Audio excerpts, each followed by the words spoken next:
Bude Karti, wanita berusia 49 tahun, adalah tetanggaku. Rumahnya persis di sebelah, hanya dipisahkan pagar rendah dan pohon Kamboja yang rindang. Kami sudah saling mengenal sejak aku dan istriku pindah ke rumah BTN ini, 5 tahun lalu, tak lama setelah pernikahan kami. Waktu terus berjalan, kini aku dan istriku telah dikaruniai seorang anak perempuan bernama Nina, yang masih balita. Di rumahnya, Bude Karti tinggal bersama putri sematawayangnya, Mbak Darsi, seorang wanita 30 tahun yang hingga kini belum menikah. Konon, dulu ia pernah mengalami patah hati yang cukup dalam, membuatnya enggan menjalin hubungan lagi. Mendiang suami Bude Karti, Pak Deratno, dulunya adalah seorang pengusaha sukses. Tapi nasib berkata lain, usaha bangkrut, rekan bisnis menipu, dan Pak De pun wafat dalam duka yang mendalam. Meski begitu, Bude Karti masih hidup cukup layak dari sisa-sisa kejayaan masa lalu. Tapi bukan kisah tentang keluarga mereka yang ingin kuceritakan, ini tentang aku, seorang pria biasa, suami dan ayah dari Nina, yang entah bagaimana bisa terjerumus dalam hubungan yang tak pernah terbayangkan, sebuah hubungan rahasia, dengan tetanggaku sendiri. Bukan hanya dengan Bude Karti, janda matang yang tetap terlihat memesona dengan tubuh padat berisi dan keanggunan alaminya, tapi juga dengan putrinya, Mbak Darsi, yang diam-diam menyimpan luka dan rasa yang tak bisa diungkapkan. Awalnya, semua terasa wajar, hubungan baik antar tetangga, ramah, sopan, dan kadang saling membantu. Bahkan istriku sering menitipkan Nina ke rumah mereka, terutama saat hari kerja. Aku bekerja sebagai sopir travel, sementara istriku, wanita tangguh dan sederhana, bekerja di sebuah salon di pinggiran kota. Kami bukan pasangan mapan. Saat menikah di usia 26 dan 25 tahun, kami hanya mengandalkan cinta dan sedikit tabungan. Ketika Nina lahir, kami tak sanggup menyewa pengasuh. Kadang aku yang menjaganya, kadang istriku membawanya ke tempat kerja. Sampai suatu hari, saat Nina mulai bisa berjalan, Bude Karti menyapa istriku di pagi minggu yang cerah.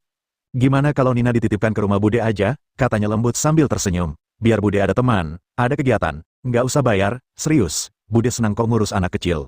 Mbak Darsi, yang kebetulan ikut duduk di teras, menyambut hangat ide itu, katanya, sudah lama rumah mereka terasa sepi, mungkin kehadiran Nina bisa membawa keceriaan kembali.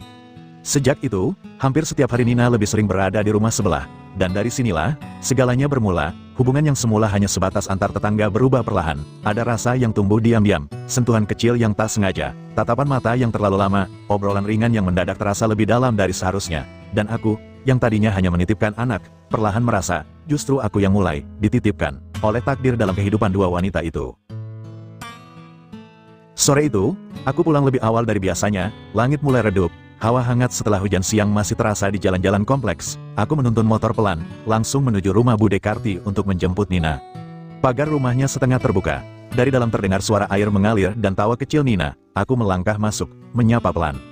"Bude, Nina di dalam ya?" Tak ada jawaban langsung. Tapi dari sisi samping rumah, di dekat kamar mandi luar yang semi terbuka, terdengar suara Bude. "Iya, sini mas, Nina lagi dimandiin dulu, sebentar ya." Aku melangkah mendekat. Dan saat itulah mataku menangkap pemandangan yang membuat jantungku berdegup tak karuan. Bude Karti sedang jongkok di depan bak mandi, memandikan Nina yang duduk ceria di ember besar. Daster tipis berwarna pastel yang ia kenakan tampak lembab di bagian depan dan samping, membentuk lekuk tubuhnya dengan jelas. Dadanya yang penuh terlihat menggoda di balik kain yang nyaris menempel kulit, sementara pahanya yang mulus sedikit terbuka karena posisi jongkoknya. Aku tersentak, cepat-cepat menunduk, berusaha sopan, tapi sejujurnya, aku terlalu lama terpaku, mata ini terlalu lemah untuk berpaling begitu saja. Namun yang membuatku makin tak tenang adalah sikap Bude. Alih-alih tergesa menutupi diri, ia justru tersenyum santai. Tatapannya sempat menelusuri mataku, ada sedikit kerling, seperti tahu aku terpesona. Bahkan saat ia berdiri, menarik dasternya pelan ke bawah agar menutup betis, tangannya seolah sengaja lambat. "Nggak apa-apa ya, mas, daster Bude basah. Barusan kecipratan air," ujarnya lembut, seolah tak ada yang aneh. Aku hanya bisa tersenyum kaku. "Iya, Bude, santai aja." Tapi dalam hatiku, gelombang rasa bersalah dan godaan mulai bertarung. Dan sejak hari itu, kunjungan sore ke rumah sebelah tak lagi terasa sesederhana dulu. Beberapa hari setelah kejadian sore itu, aku kembali menjemput Nina seperti biasa. Hari sudah menjelang maghrib, angin sore berhembus lembut, membawa aroma tanah basah dan suara azan dari kejauhan. Aku mengetuk pintu pelan. "Bude, Nina masih di sini." Pintu dibuka perlahan, Bude Karti muncul dengan senyum hangat. Kali ini mengenakan daster warna salem yang longgar tapi tetap menggoda. Rambutnya digelung sederhana, lehernya tampak jenjang, dan ada aroma bedak bayi bercampur wangi sabun dari tubuhnya. "Masuk aja dulu, Nina masih bobo. Barusan tidur pas abis mandi," katanya pelan. Bude lagi nemenin dia di kamar. Aku mengangguk dan masuk, lalu duduk di kursi tamu. Tapi Bude menoleh dari ambang pintu kamar dan memanggil. "Sini aja, mas, kalau mau lihat Nina, lagi tidur pulas." Aku menurut, kamar Bude sejuk, rapi, dan wangi, Nina terlelap di kasur, mengenakan piyama kecil warna biru. Di sebelahnya, Bude duduk bersila di kasur, satu tangannya masih membelai lembut rambut Nina. Aku berdiri di ambang pintu, tak berani masuk lebih jauh, tapi Bude menepuk kasur pelan. Duduk sini aja, Mas, nggak usah sungkan, kayak bukan tetangga aja. Aku pun duduk di ujung kasur, menjaga jarak, meski hati rasanya mulai berdebar. Bude seneng loh, bisa dekat sama Nina, katanya pelan, sambil terus menatap Nina, anak kecil tuh, hangat, bisa bikin Bude lupa rasanya sepi. Aku hanya mengangguk, tak tahu harus bilang apa, tapi pandanganku tanpa sadar tertuju pada lengannya yang terbuka karena daster sedikit melorot dari bahu, kulitnya masih halus, dan di mata lelaki sepertiku, ada daya tarik yang sulit diabaikan. Lalu, Bude menoleh pelan, Mas, pernah ngerasa sepi? Enggak, di sela sibuk kerja, rumah, anak, istri. Pertanyaannya menggantung, tatapannya tak lagi seperti tatapan seorang tetangga biasa. Ada sesuatu yang dalam, yang menyentuh ke dasar batin. Aku menatapnya sebentar, lalu menunduk. Kadang, iya, tapi ya dijalani aja. Bude tersenyum kecil, lalu berkata lirih, Bude juga, tapi kadang, ada rasa yang gak bisa diceritain ke siapa-siapa, kayak, keinginan kecil, yang cuma bisa dipendam. Suasana kamar terasa berbeda, senyap, hanya suara napas Nina yang teratur, dan jantungku yang mulai berdegup makin cepat. Bude menggeser duduknya sedikit lebih dekat, tangannya menyentuh punggungku, hanya sebentar, tapi cukup untuk membuatku gemetar. Mas, Bude senang kamu sering kesini, rumah ini jadi hidup, Bude juga. Dan dalam detik-detik itu, aku tahu, Bude sedang membuka pintu yang tak akan bisa ditutup lagi bila aku melangkah masuk. Sejak sore itu, aku jadi makin sering pulang lebih awal, alasan untuk menjemput Nina kadang terasa hanya separuh dari tujuan, separuh lainnya, mungkin untuk merasakan kembali kehangatan yang entah kenapa hanya kutemukan di rumah Bude Karti. Dan sore itu, semuanya berubah, aku tiba saat langit mulai berwarna jingga, rumah tampak sepi. Saat aku mengetuk pintu, Bude membukakan dengan senyum yang tak biasa, senyum tenang, tapi ada sesuatu di matanya yang membuatku tertahan di ambang pintu. Nina lagi tidur lagi, Mas, katanya pelan, capek main tadi siang, masuk aja, biar nemenin Bude sebentar. Aku melangkah masuk, ruang tamu temaram, lampu belum dinyalakan, hanya cahaya sore yang merembes lewat selat tirai, menciptakan bayangan-bayangan lembut di dinding. Bude melangkah pelan ke dapur, lalu kembali membawa 2 gelas teh hangat. Kita duduk di sini aja, ya, adem, ujarnya sambil menepuk sofa, aku duduk di sebelahnya, masih dengan hati yang tak karuan. Kami ngobrol ringan, tentang Nina, tentang istriku, tentang masa muda Bude yang katanya dulu sering diundang tampil di acara kecamatan, ia pandai menari, katanya sambil tertawa kecil. Lalu hening, hanya suara detak jam dinding dan suara napas kami berdua. Tiba-tiba, Bude menghela napas panjang, Mas, pernah nggak merasa dihargai, tapi bukan sebagai ayah, bukan sebagai suami, tapi sebagai laki-laki, yang utuh? Aku menoleh, tatapannya tak berpaling dariku, matanya basah, tapi bukan karena sedih, lebih seperti seseorang yang lelah menyimpan perasaan terlalu lama. Bude tuh kadang ngerasa, udah nggak punya hak buat berharap disayang lagi, bisiknya, tapi tiap kali Mas duduk di sini, tiap kali Mas senyum, rasanya, Bude bukan cuma seorang janda sepi di rumah ini. Tangannya menggenggam tanganku, lembut, tapi ada getaran di sana. Aku tak bisa bicara, hanya memandangnya, perempuan yang seharusnya hanya tetanggaku, tapi kini, entah kenapa terasa begitu dekat, begitu hidup. Perlahan, kepalanya bersandar di pundakku, dan di sana, dalam senja yang makin redup, aku merasakan kehangatan yang sudah lama hilang dari rumahku sendiri. Tak ada ciuman, tak ada pelukan yang vulgar, tapi getaran itu, seperti petir dalam diam, dan mungkin, disitulah semuanya benar-benar dimulai. Malamnya, saat aku pulang ke rumah, Nina masih tertidur di gendonganku, istriku menyambut dengan senyum lelah, lalu masuk ke kamar, tapi aku, masih terduduk di ruang tamu, diam, menatap kosong, ada perasaan bersalah, tapi juga, rindu. Padahal baru sejam aku meninggalkan rumah Bude, dan yang lebih membuatku gelisah, bau tubuh Bude masih terasa di pundakku. Malam itu, hujan turun sejak maghrib, tidak deras, hanya gerimis tipis yang terus-menerus membasahi bumi, seolah langit enggan benar-benar menangis tapi juga tak mampu menahan air mata. Aku berdiri di teras rumah, memandang keluar, lampu-lampu jalan memantul di aspal yang basah, istriku sudah tertidur dengan Nina di kamar, dan entah kenapa, pikiranku tak bisa lepas dari satu arah, rumah di sebelah. Rumah itu gelap sebagian, hanya ada cahaya hangat dari ruang tengah, jendelanya setengah tertutup, tirai tipis menari pelan karena angin, seperti ada yang memanggil dari balik tirai itu, sesuatu yang tak bernama, tapi terlalu kuat untuk diabaikan. Langkahku ringan, seolah tak punya beban, payung pun tak kubawa, gerimis mengenai bahuku, menyusup ke baju dan kulit, tapi aku tak peduli. Saat ku tekan bel, pintu dibuka nyaris seketika, seolah Bude memang sedang menunggu. Mas, suaranya pelan, nyaris seperti bisikan, Mas kok kehujanan, masuk sini cepat. Ia menarik tanganku masuk, lalu buru-buru menutup pintu, tubuhku basah, rambutku menetes, tapi yang kurasakan justru hawa hangat dari tubuh Bude Karti yang begitu dekat. Ia menatapku lama, tak ada senyum, hanya sorot mata yang dalam. dan jantungku mulai berdetak tak karuan. Aku nggak bisa tidur, katanya, tadi lihat lampu rumah Mas masih nyala. Aku mengangguk pelan, diam, hanya memandang wajahnya yang diterangi cahaya kuning lampu meja, rambutnya terurai, dasternya longgar, dan bau tubuhnya menguar halus seperti bunga yang baru mekar abis hujan. Tiba-tiba, ia mengangkat tangannya, menyentuh rambutku, Mas basah semua. Tangannya menelusuri pelipisku, lembut, pelan, lalu jemarinya berhenti di sisi wajahku, dan saat itulah, kami saling menatap. Detik itu hening sekali, tak ada suara selain rintik hujan. Lalu, ia maju sedikit, dan bibirnya menyentuh bibirku.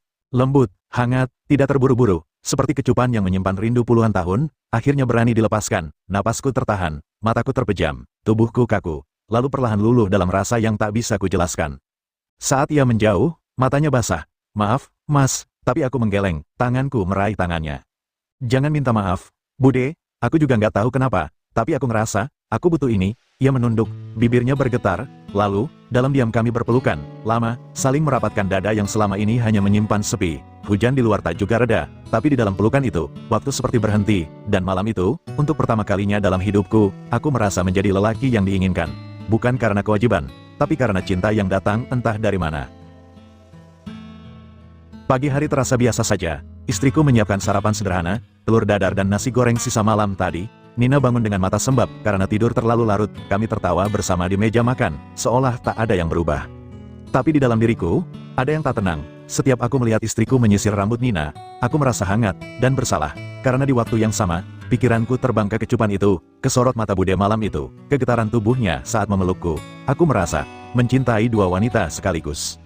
Yang satu adalah rumah, tempat aku kembali, tempat aku menjadi suami dan ayah. Yang satunya lagi, adalah kobaran api kecil di tengah kabut sepi, yang entah kenapa membuatku hidup kembali. Sore itu, saat aku kembali dari kerja, istriku sedang menjemur pakaian, Nina bermain di teras, dan aku, untuk pertama kalinya sejak kejadian itu, tidak langsung menengok ke rumah sebelah. Tapi dalam hatiku, aku tahu, jika saja ku dengar suara pintu pagar Bude terbuka, langkahku pasti akan bergeser ke sana. Akan tetapi sore harinya semua jadi berbeda, langit masih kelabu sisa gerimis siang, jalanan kompleks becek, tapi rumah-rumah sudah mulai menyalakan lampu. Biasanya, kalau aku menjemput Nina sepulang kerja, Bude Karti sudah menanti di teras dengan senyum ramah dan teh hangat di meja kecilnya. Tapi hari ini, sepi. Pagar rumah itu terbuka, sepi tak seperti biasanya. Aku sempat ragu masuk, sampai terdengar suara lembut dari dalam. Mas, masuk aja, Nina lagi tidur. Itu suara Mbak Darsih, putri Bude Karti. Aku melangkah masuk, melepas sandal perlahan. Aroma khas rumah itu, wangi bunga melati dari diffuser, menyambut seperti biasa. Tapi hari ini, nuansanya lain, lebih tenang, lebih dalam. Mbak Darsi duduk di ruang tamu dengan kaos rumahan dan celana kain longgar, wajahnya tanpa makeup, rambutnya diikat asal, tapi justru itulah yang membuatnya terlihat berbeda, natural, cantik tanpa dibuat-buat, seperti seseorang yang selama ini menutupi cahayanya sendiri.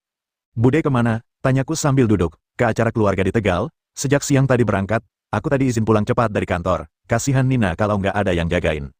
Aku mengangguk pelan, ada jeda hening, tumben Mas nggak sama Mbak? Tanya Mbak Darsi sambil melirikku, nada suaranya datar, tapi ada sesuatu di baliknya. Rasa ingin tahu, atau curiga?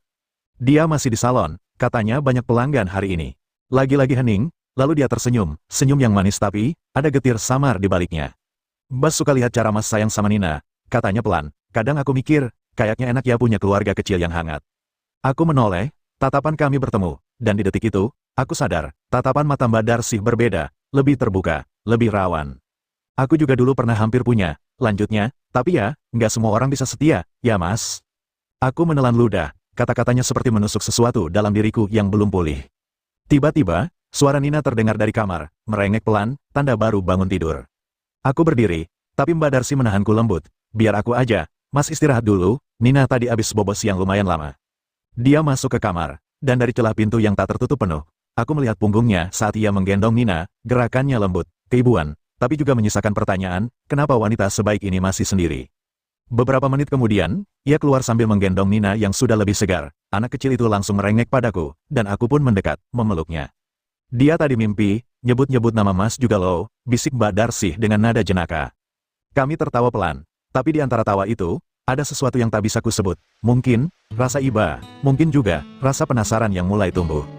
Dan saat aku pamit, Mbak Darsi sempat menatapku sebentar lebih lama dari seharusnya. Mas, katanya pelan. Aku menoleh, kalau besok Bude belum pulang, Mas masih mau nitip Nina di sini. Aku diam sebentar, lalu mengangguk, tentu, Mbak, kalau Mbak nggak keberatan. Dia tersenyum, Tapi senyum itu bukan sekadar basa-basi, ada sesuatu di baliknya. Dan aku tahu, besok bisa jadi ada babak baru yang dimulai. Esoknya, sore menjelang senja, aku kembali ke rumah itu. Rumah yang dulu terasa sekadar tempat menitip anak. Tapi sekarang, mulai jadi ruang baru di hatiku. Bude belum pulang. Tapi Mbak Darcy menyambutku lagi. Kali ini dengan senyum yang lebih hangat dari kemarin. Dia memakai daster lengan pendek berwarna salem. Rambutnya dikepang satu ke samping. Dan matanya, sorot mata itu, selalu membuat dadaku tenang. Tapi juga berdebar. Nina baru tidur, Mas, katanya sambil menahan pintu. Mas capek, mau minum teh dulu? Aku mengangguk. Ia berjalan lebih dulu ke dapur. Gerak tubuhnya anggun, langkahnya pelan, dan aku harus jujur, tak bisa tidak memperhatikan lekuk tubuhnya. Ideal. Bahkan lebih dari ideal. Kami duduk di ruang tengah, dengan teh manis dan suara TV kecil yang disetel pelan. Mbak Darcy tampak lebih santai dari biasanya. Tadi Nina main terus, nggak rewel sih, malah manggil-manggil, Papa, terus. Aku tertawa kecil, dia memang mulai cerewet. Anak yang bahagia, gumamnya sambil menatap cangkirnya, punya orang tua yang saling sayang. Ada jeda, lalu ia melirikku, dan berkata pelan, nggak semua orang seberuntung itu, Mas.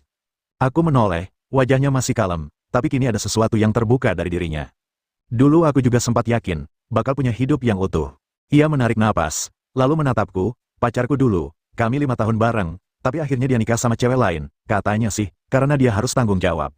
Aku tahu maksudnya, dan diam. Aku, ya kecewa, Mas, karena, aku juga sudah kasih sesuatu yang harusnya belum. Wajahnya menunduk sedikit, menahan perasaan yang sudah lama dipendam. Aku bisa melihat air matanya tertahan di ujung mata. Aku nggak nyalahin siapa-siapa, tapi setelah itu, aku susah percaya lagi, bahkan sama diriku sendiri. Aku duduk lebih dekat, tak banyak kata bisa mewakili perasaan seperti itu. Tapi aku berkata pelan, Mbak nggak sendiri. Ia menoleh padaku, dan saat itu, entah bagaimana, jarak di antara kami lenyap. Hanya ada 2 orang, sama-sama menyimpan luka, sama-sama mencari hangat. Tangannya menyentuh ujung jari tanganku di atas meja, sebentar, tapi cukup untuk membuat jantungku berdetak lebih cepat. Lalu perlahan, dia berdiri, Mas, boleh nemenin aku bentar di teras, udara sore enak. Kami duduk berdua di bangku kayu di teras rumah, langit sore mulai merah muda, angin membawa aroma tanah basah dari sisa hujan semalam. Mbak Darcy bersandar pelan di bahuku, tubuhnya hangat, napasnya tenang, tapi aku tahu, di balik ketenangan itu, ada gejolak yang belum sempat tersampaikan. Mbak Darcy, aku menoleh padanya, dan saat mata kami bertemu, tanpa aba-aba, bibir kami saling mendekat. Dan momen itu terjadi, sebuah kecupan pelan, lembut, tidak terburu-buru, tapi begitu dalam, begitu menggetarkan. Ketika kami saling melepaskan, matanya masih terpejam sebentar, lalu perlahan terbuka, dengan senyum yang belum pernah kulihat sebelumnya. Maaf, Mas, bisiknya. Aku menggeleng, jangan minta maaf. Aku yang seharusnya, dia menaruh telunjuknya di bibirku. Aku juga butuh rasa ini, dan aku tahu, sejak saat itu, perasaanku tak lagi terbagi 2, tapi bertambah menjadi 3, istri, Bude, dan Mbak Darcy, dan semuanya, aku cintai, dengan cara yang tak pernah kusangka bisa terjadi dalam satu waktu. Hari itu, beberapa minggu kemudian, rumah terasa lebih sepi dari biasanya. Istriku dan Nina pergi untuk acara nikah sepupu di kampung. Mbak Darcy juga ada tugas luar kota yang membuatnya tak bisa pulang selama 3 hari. Aku, yang biasa dikelilingi suara tawa Nina dan cerita ringan dari istriku, kini sendiri di rumah. Begitu pula dengan Bude Karti. Sejak suaminya meninggal, rumah itu tak pernah benar-benar terasa ramai lagi. Sore itu, aku menyadari Bude tak terlalu sibuk. Seperti biasa, Bude duduk di teras. Matanya menatap kosong ke jalanan depan rumah. Sesekali ia mengelus-elus tangannya, entah sedang memikirkan apa. Tiba-tiba saja, aku merasa ada sesuatu yang lebih dari sekadar perasaan ingin berbicara. Aku mendekat, dan saat aku duduk di sampingnya, Bude menoleh. Mas, sepi ya hari ini, suaranya pelan, namun ada sesuatu yang mendalam di balik kata-katanya. Aku mengangguk, merasa ada hal yang tak terucapkan. Iya, sepi banget, biasanya rumah rame banget. Bude tersenyum tipis, senyum yang kurasa lebih seperti senyuman kenangan, bukan kebahagiaan. Ia menghela napas, lalu menunduk, seperti sedang bergumul dengan perasaannya sendiri.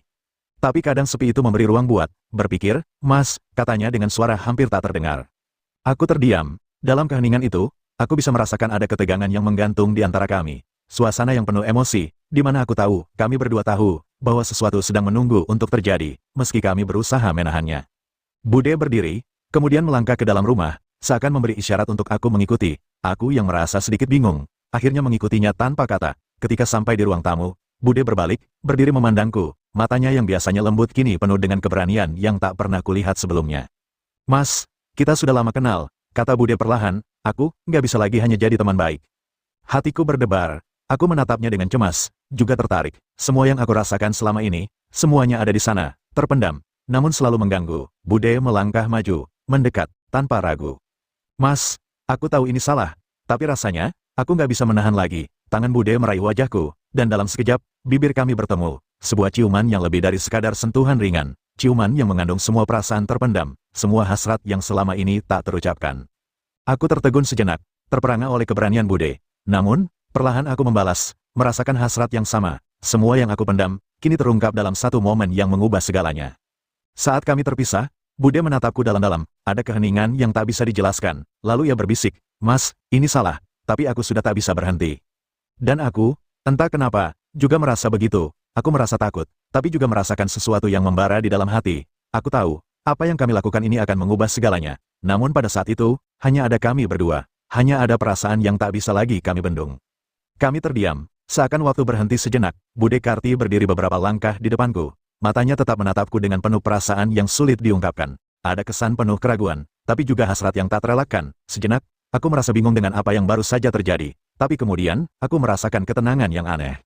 Bude berjalan mendekat lagi. Kali ini lebih hati-hati, seolah mencoba menilai reaksiku. Ada semacam perasaan cemas dan ingin memastikan jika aku tidak akan menjauh. Tanpa berkata apa-apa, ia melangkah lebih dekat, dan tangannya meraih lembut lenganku. Aku menatapnya, kali ini tanpa kata, hanya ada tatapan yang saling bertautan. "Mas, aku nggak bisa terus menahan ini. Rasanya, sulit sekali. Ada banyak hal yang tidak bisa aku sembunyikan lagi," kata Bude dengan suara rendah, seakan menahan getaran yang hampir keluar. Aku mendekat, menyentuh pipinya dengan lembut. Semua pikiran yang selama ini berputar di kepalaku kini seperti hilang, berganti dengan perasaan yang membingungkan. Ada keinginan untuk melangkah lebih jauh, tapi juga ada keraguan yang menghantui. Tapi saat itu, perasaan itu lebih kuat daripada keraguan. Aku menarik Bude lebih dekat, keduanya dalam keheningan, merasakan napas yang semakin berat. Kemudian, tanpa banyak kata, kami kembali saling mencium. Kali ini lebih dalam, lebih terbuka. Semua yang terpendam selama ini akhirnya tersalurkan dalam satu momen yang tidak bisa lagi ditahan. Saat kami terpisah sejenak, aku menatap matanya yang penuh dengan perasaan yang sama, dan suara Bude yang berbisik pelan, "Aku sudah terlalu lama menunggu, Mas." Aku hanya mengangguk, meskipun hati ini tahu apa yang kami lakukan tak bisa dibalik lagi. Begitu banyak perasaan yang datang begitu cepat, begitu liar, dan tanpa ampun. Tapi aku tidak bisa berhenti. Rasanya, ini adalah bagian dari diriku yang sudah lama hilang. Bagian yang aku temui dalam pelukan Bude. 3 hari tanpa istriku dan Mbak Darsih, menjadi hari yang terasa seperti perjalanan tanpa arah. Namun begitu penuh dengan emosi yang terpendam dan membara. Setiap pagi, Bude selalu mengajak berbicara, berbagi cerita tentang masa lalu dan kehidupan yang dijalaninya setelah kepergian suaminya. Aku mendengarkan, terkadang mengalihkan perhatian ke hal lain, namun tak jarang tatapannya menyelimuti pikiranku. Saat malam tiba, keheningan yang mengisi rumah itu menjadi semakin berat. Terkadang, Bude akan duduk di sampingku, tangannya meraih tanganku, dan kami hanya berdiam diri. Mungkin ada banyak kata yang ingin diucapkan, tapi keduanya tak pernah keluar. Sebaliknya, perasaan yang tak terucap itu menjadi semakin menebal, seolah melingkupi kami dalam sebuah balutan yang tak bisa dilepaskan. Setiap detik berlalu, aku merasa semakin terjebak dalam perasaan yang tidak jelas. Ada rasa bersalah karena aku tak bisa sepenuhnya memisahkan diri dari istriku, namun ada juga perasaan yang teramat kuat terhadap Bude. Seperti ada dua dunia yang saling beradu dalam diriku, dan aku harus memilih salah satunya. Namun, rasanya tidak ada pilihan yang benar. Hari ketiga tiba, dan aku mulai menyadari betapa dalam perasaan ini, aku sudah terlalu jauh melangkah. Malam itu, sekitar pukul 1 dini hari, gerimis tipis masih turun. Suara hujan di atap seperti alunan rahasia yang hanya dimengerti oleh 2 orang di dalam kamar itu, aku dan Bude Karti. Kami terlelap dalam kehangatan yang tak seharusnya ada, tapi terlalu nyata untuk disangkal. Tiba-tiba, terdengar suara pagar terbuka pelan, lalu langkah kaki, ringan, tapi terdengar jelas oleh telingaku yang setengah sadar. Aku terlonjak, mataku terbuka lebar. "Bude, ada orang," bisikku pelan. Bude pun terjaga, wajahnya pucat, ia segera meraih dasternya. Aku pun buru-buru mengambil kaos yang tergantung di kursi. Dan suara itu datang semakin dekat, langkah-langkah lembut, lalu, krek, pintu kamar terbuka perlahan. Mbak Darsih berdiri di ambang pintu, matanya memerah. Mungkin karena lelah, mungkin juga karena hal lain. Ia mengenakan blus kerja yang sedikit basah karena gerimis, rambutnya agak kusut dan menempel di wajah. Matanya tertuju padaku, lalu ke ibunya, lalu kembali padaku. Tak ada suara, hanya keheningan yang memekakkan. "Mas," suaranya pelan, tapi cukup untuk membuat jantungku nyaris berhenti. Bude mencoba bicara, tapi tak ada kata yang keluar. Mbak Darsih menatap ibunya lama, lalu menarik napas dalam-dalam. Aku pulang lebih cepat, karena kangen Nina, tapi ternyata, ia tak melanjutkan. Aku bangkit berdiri, berusaha menenangkan diri. "Mbak, aku bisa jelaskan." "Enggak usah," katanya cepat, suaranya bergetar, tapi bukan marah, justru terdengar getir. "Aku bukan anak kecil." Lalu tiba-tiba ia tertawa, pelan, seperti menertawakan dirinya sendiri. "Aku ini lucu ya, Mas, sejak dulu aku suka Mas. Tapi selalu kutahan. Aku pikir, mana mungkin, tapi ternyata malah ibu sendiri. Aku terpaku, Bude menangis pelan, menutupi wajahnya dengan tangan. Lalu Mbak Darcy berkata pelan, hampir seperti bisikan. Tahu nggak, Mas, aku juga pernah ingin melakukan hal yang sama, tapi aku nggak punya kesempatan. Hening, dan sebelum pergi ke kamarnya, ia menoleh sekali lagi dan berkata, besok pagi aku akan bicara, Mas, biar semua jelas. Tapi malam ini, aku nggak bisa tidur. Dia lalu pergi ke kamarnya, pintu ditutup, lembut, tapi tegas. Aku dan Bude hanya saling menatap, tak ada yang tahu harus berkata apa.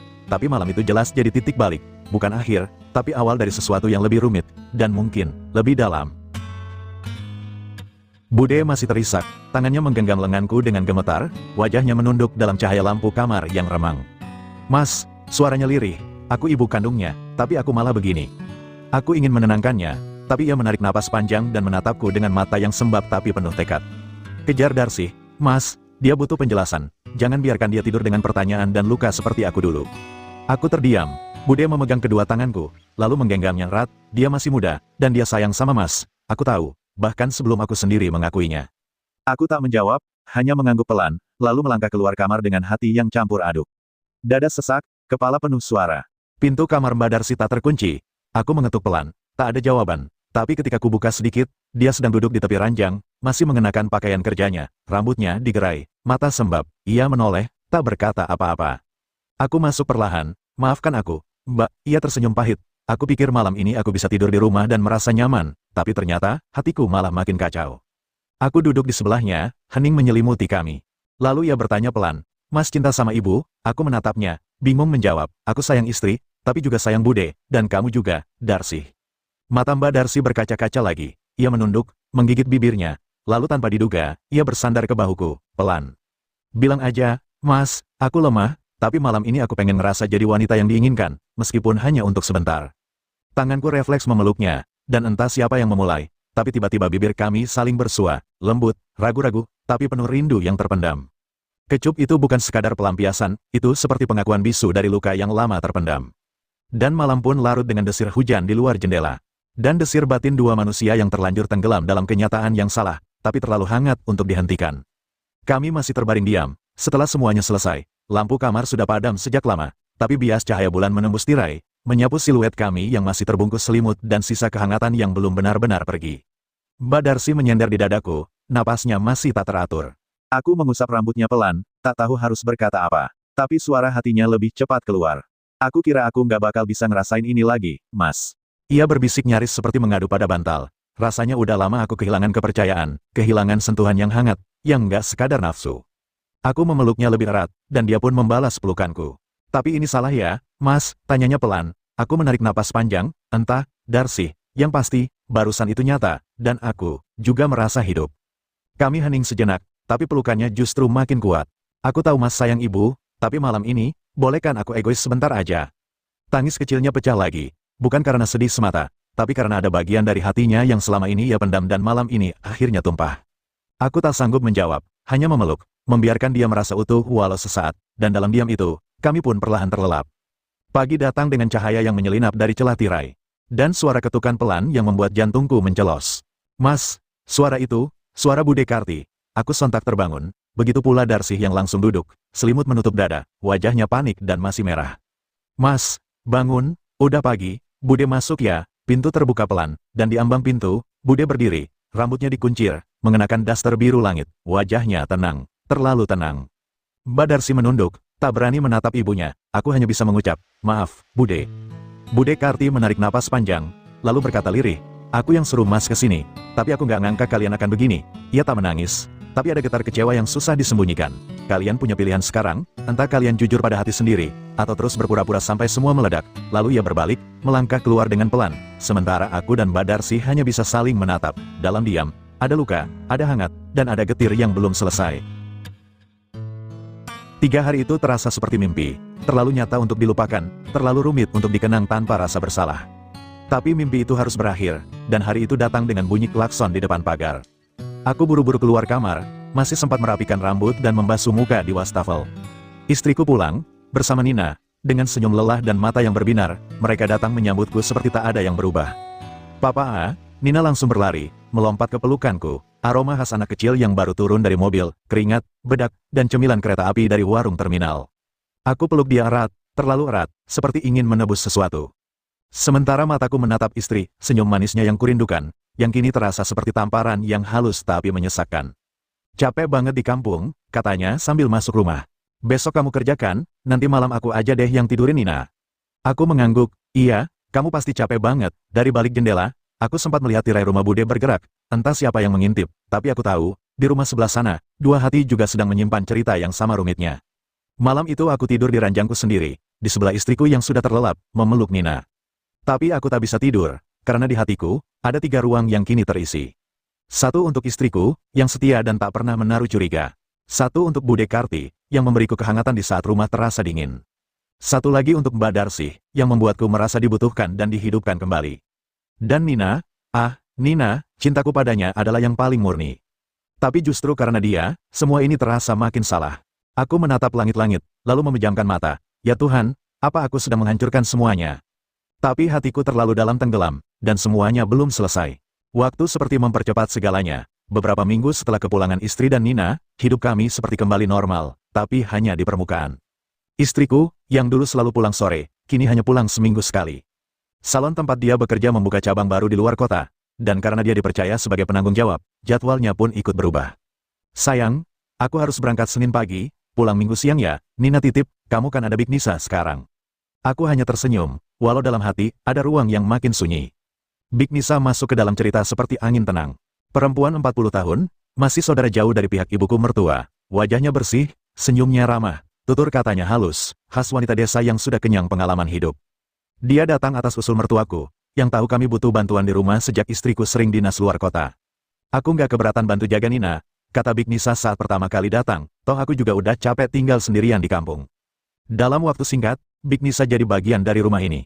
Dia bangun paling pagi, menyiapkan sarapan, membersihkan rumah, dan mengantar Nina ke TK. Tapi, di balik rutinitas yang tampak tenang itu, hidupku makin berlapis-lapis. Istriku hanya hadir di hari Minggu. Bude Karti tetap seperti biasa, penuh perhatian, tapi makin pandai menyembunyikan rasa. Mbak Darsi, yang kini sering menyapaku via pesan singkat, kadang hanya mengirim kata-kata pendek yang menggetarkan. Aku kangen, tapi takut. Dan kini, Big Nisa, wanita ini membawa suasana berbeda. Hangat, bersahaja, dan kadang, terlalu akrab. Pernah suatu malam, saat listrik padam dan hanya ada cahaya lilin di dapur, aku melihat matanya menatapku lebih lama dari biasanya. Mas, jangan kerja terus ya, istirahat juga, kalau capek, cerita aja, aku di sini kok. Ada getar di hatiku waktu itu, bukan karena niat buruk, tapi karena kehadiran wanita seperti Big Nisa, yang sabar, perhatian, dan justru tidak menggoda secara terang-terangan, lebih sulit untuk diabaikan. Dan malam itu, saat aku berdiri di teras rumah, menatap rumah Bude yang gelap, kamarku yang sunyi, dan ruang tamu tempat Big Nisa sedang menonton sinetron sambil memijat kakinya sendiri, aku sadar, hidupku kini seperti rumah yang punya terlalu banyak pintu, dan aku mulai kehilangan kunci untuk menutup salah satunya. Malam itu hening, istriku masih di luar kota, Nina sudah tidur pulas di kamar. Di ruang tengah, hanya ada samar suara TV yang nyaris dibiarkan menyala sebagai teman sepi. Aku duduk di teras samping rumah, angin malam lembut menyentuh kulit, dan suara Mbak Darsi terdengar dari ponsel di genggamanku. Mas, aku pengen peluk, tapi ya gimana, kamu pasti nggak bisa keluar rumah malam-malam begini. Suaranya lirih, penuh rindu, aku ikut tenggelam dalam suasana yang tak bisa diwujudkan. Aku juga kangen, sih, kadang pengen lari aja dari semua ini, bawa kamu ke tempat yang cuma ada kita berdua. Kami tertawa pelan, tapi dalam tawa itu ada tangis yang tertahan. Sampai akhirnya telepon berakhir, dan aku menarik napas panjang sebelum masuk kembali ke rumah. Di dapur, ternyata Big Nisa sedang berdiri, membelakangi meja, tangan masih menggenggam cangkir teh. Tatapannya tak langsung padaku, tapi matanya seperti tahu segalanya. Tadi telepon sama siapa, Mas? Nada suaranya biasa, tapi terlalu tenang untuk tak mencurigakan. Aku terdiam, lalu hanya menjawab sekenanya, teman lama, ngobrol aja. Tapi Big Nisa mengangguk pelan, seolah itu bukan jawaban sebenarnya. Lalu dia duduk, dan suaranya pelan. Dulu aku juga begitu, Mas. Aku menoleh, waktu itu, suamiku kerja di luar kota, aku kesepian. Ada lelaki yang sering ngobrol sama aku, di telepon, tiap malam. Awalnya cuma cerita, lama-lama jadi candu, sampai suamiku tahu dan akhirnya menceraikan aku. Aku tercekat, tak menyangka ada luka seperti itu di balik wajah tenangnya. Aku nggak nuduh, Mas, cuma kadang, hati perempuan bisa lebih peka dari yang Mas kira. Dia menatapku, lama, tapi tanpa kemarahan. Hanya, kepedihan yang tulus. Lalu dia bangkit, membawa gelas teh ke wastafel. Sebelum pergi ke kamarnya, dia berkata, kalau Mas butuh teman cerita, tapi bukan sekadar pelarian, aku masih di rumah ini. Malam itu, aku tak bisa tidur, karena untuk pertama kalinya, aku merasa, hatiku mulai dihuni wanita yang tidak pernah kucari, tapi diam-diam memahami. Pagi itu, aroma bawang goreng dan wangi teh melati menguar dari dapur. Aku bangun lebih siang dari biasanya. Saat masuk, Big Nisa sudah menyiapkan sarapan, nasi goreng dengan irisan telur dadar. Mas belum mandi ya, muka masih kucel, katanya sambil tersenyum, tapi matanya menyiratkan sesuatu yang lebih dari sekadar basa-basi. Aku mengangguk pelan, duduk, dan menyeruput teh yang sudah disiapkan. Tangannya terampil, gerakannya anggun, tapi bukan itu yang membuat suasana jadi lain. Ada aura berbeda dari sikapnya pagi ini, lebih lembut, lebih menggoda.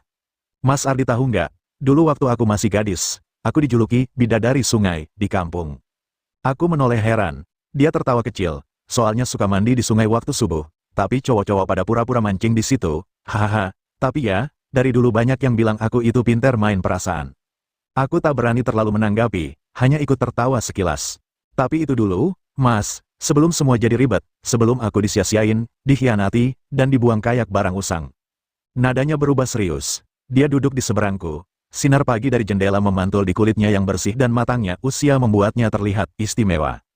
Sekarang aku cuma pengen jadi perempuan yang bisa bikin rumah ini hangat, tapi kalau ada yang bikin aku ikut hangat juga, ya itu rejeki. Matanya menatapku, tajam, langsung menusuk ke hati. Aku terdiam, pikiranku mulai kacau. Kenapa semua wanita di rumah ini bisa membuatku merasa seperti laki-laki yang dicintai lebih dari satu arah? Tiba-tiba tangannya menyentuh jemariku di atas meja, ringan, tapi terasa menyetrum. Mas Ardi, jangan takut nyari surga dunia. Kadang surga itu bukan di tempat tinggi, tapi di hati yang mau menerima dan memanjakan, bisiknya pelan, dan di detik itulah, aku tahu, aku tidak sedang berhadapan dengan seorang pembantu rumah tangga biasa. Big Nisa punya jurus tua yang tak bisa ditolak lelaki kesepian, lunak, dewasa, dan menenangkan, seperti embun yang menyimpan bara. Malam itu istri pulang lebih malam dari biasanya, lelah tergambar jelas di wajahnya. Langkahnya lesu saat melepas sepatu di depan pintu. Aku yang sejak sore menanti dengan harapan, harap bisa mengobati rindu yang tertumpuk selama sebulan, tersenyum menyambutnya. Mau aku buatkan teh? Sayang, dia menggeleng sambil menepuk keningnya pelan. Enggak usah, aku capek banget, lagian lagi halangan juga. Lalu dia berlalu ke kamar, menutup pintu, dan aku hanya bisa berdiri menatap dinding. Rasanya seperti menjadi tamu di rumah sendiri, ranjang yang dulu hangat kini hanya jadi tempat tubuh-tubuh lelah yang tidur tanpa bicara. Cinta kami seperti kalender di dinding, ada, tapi hanya berganti hari tanpa makna. Aku keluar ke ruang tengah, duduk di sofa, dan memandangi gelas kosong. Suara detik jam terdengar terlalu nyaring, dan dadaku sesak. Kenapa aku jadi merasa sendiri di rumah yang katanya rumah tangga? Tak lama, terdengar langkah pelan dari dapur, Big Nisa. Dia mengenakan daster tipis warna biru laut, rambutnya diikat seadanya, dan di tangannya ada gelas berisi air hangat. Mas Ardi belum tidur, aku menggeleng. Senyumku hambar, nggak ngantuk. Dia duduk di sampingku, ada jeda, lalu dia bicara lirih. Aku dengar kok, suaramu pelan waktu nyambut Mbak tadi, sepertinya Mas kangen ya. Aku terdiam, ingin menyangkal, tapi mata ini terlalu jujur. Aku ngerti Mas Ardi, aku pernah jadi istri juga, dan pernah nunggu-nunggu seseorang yang pulang hanya bawa letih dan jarak. Tangannya menyentuh punggung tanganku, lembut, seperti menyambung nyawa yang hampir padam. Kalau Mas butuh seseorang buat sekadar ditemani, aku ada di sini. Aku perempuan biasa, tapi tahu gimana cara memeluk luka laki-laki. Malam terasa semakin sunyi, angin lewat dari sela jendela, membawa dingin yang justru menyulut bara. Aku menatap wajah Big Nisa, ada kedewasaan dan keberanian yang membuat dadaku sesak, tanpa sadar. Tanganku menggenggam tangannya, dia tidak menarik diri. Lalu, pelan, sangat pelan, dia bersandar di bahuku. Aku nggak sempurna Mas, tapi aku tahu gimana rasanya jadi yang diabaikan. Bisiknya, dan malam itu, untuk pertama kalinya, Big Nisa memberikan sesuatu yang selama ini hanya jadi khayal di benakku, kehangatan, yang tak tertunda. Takdir itu lucu, aku pikir tugasku keluar kota kali ini akan jadi perjalanan biasa, mengantar tamu dari kementerian yang sedang kunjungan kerja. Kami dijadwalkan menginap 1 malam, cukup untuk urusan protokoler dan laporan. Tapi siapa sangka, di lobi hotel tempatku check-in, aku melihat sosok yang tak asing. Badarsi, bergaya profesional dengan blazer dan rok kerja panjang, senyumnya langsung merekah begitu melihatku. Mas Ardi, serius ini? kamu juga di sini?" Aku mengangguk, tak percaya. "Iya, antar pejabat kementerian." Jangan-jangan kamu juga?" "Sama," katanya sambil tertawa pelan. "Kita ternyata kerja untuk tamu yang sama, dunia sempit ya." Obrolan ringan di lobi berlanjut saat kami menyadari kamar kami ada di lantai yang sama. Tak ada niat awal, tak ada rencana. Tapi malam itu, setelah urusan kerja selesai dan tamu-tamu sudah beristirahat, aku duduk sendirian di kafe hotel, dan dia datang menghampiri. "Boleh temani kamu sebentar?" katanya. Kami bicara panjang, tentang pekerjaan, tentang rumah, tentang kerinduan yang diam-diam dipendam. Dan saat malam makin larut dan kafe hampir tutup, kami sama-sama terdiam. "Aku rindu kamu, Mas," katanya lirih. "Aku juga, Darcy." Langit kamar hotel tak berbintang, tapi di dalam kamar itu, dua hati yang tak berani bicara lantang di rumah, kini bicara lewat pelukan dan bisikan. Tangannya yang dulu ragu, kini menggenggam erat. Bibirnya yang sempat hanya menyapa lewat telepon, kini kembali mencicipi manis rindu yang tertunda. Malam itu tak ada siapa-siapa, selain kami berdua, dan luka yang saling menyembuhkan. Surga dunia itu tak pernah benar-benar hilang, hanya menunggu waktu untuk disapa lagi. 3 tahun sudah berlalu sejak awal kisah yang tak pernah kusangka akan menempuh jalan sejauh ini. Nina kini sudah sekolah TK, tumbuh ceria dan pintar. Tapi yang paling mengejutkan, dia bukan lagi anak tunggal. Di sampingnya, berlari kecil adiknya yang berusia 2 tahun, hasil dari cintaku dan Mbak Darcy, yang kini sah menjadi istriku.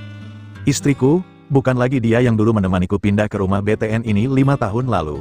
Seiring waktu, jarak tumbuh di antara kami. Salon di luar kota hanyalah topeng. Di balik lelah dan halangan itu, diam-diam ia menjalin hubungan dengan seorang pejabat daerah. Sebuah pernikahan siri terjadi tanpa aku tahu. Hingga akhirnya dia sendiri yang meminta cerai. Tanpa air mata, hanya tatapan kosong seperti sudah lelah berpura-pura. Big Nisa, wanita yang pernah menghangatkan malam-malam sepi, kini telah kembali ke kampung. Suaminya, TKI di Malaysia, akhirnya pulang dan menjemput kembali keluarganya. Tak ada luka, tak ada penyesalan, hanya kenangan yang tak akan pernah pudar.